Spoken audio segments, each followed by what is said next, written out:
we saw just a couple of scenes in Veere Di Wedding, and if you log on to the internet, the debate is still going on about Swara's scene and why and how. This whole film is bold, I would say. And say, for example, your film has a similar scene. What kind of reactions are each one of you expecting?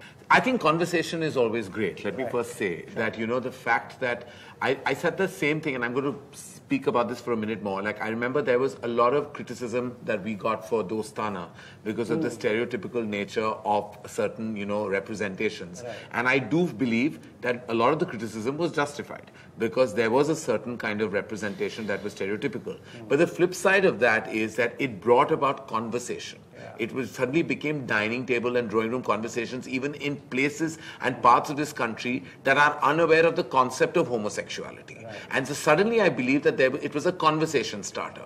Similarly, with this much talked about masturbation scene in Veere Di Wedding, it's opening up a forum of conversation. Trolls, bad, ridiculous points of view, you know, completely regressive perspective. But the fact is that suddenly we're talking about masturbation. I mean, let's take a beat and take a step out of the situation, say we're talking about it.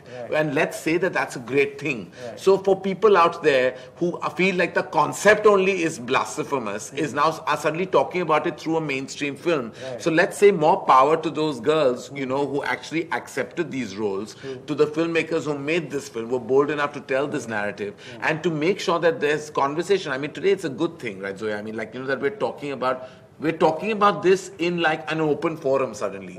And I think that's great. So now with love stories, what is our expectation? We didn't do this to sensationalize because that was not the idea. If you see the 4 films and you've seen them, Rohit, that there's a lot of care. And all we expect, I suppose I can speak for myself and the others here because we're like-minded people, is that we expect a viewership, which is critical because it's a digital platform, and we seek viewership, we seek eyeballs across the world. The second thing I think we expect is just a lot of like love for our lust.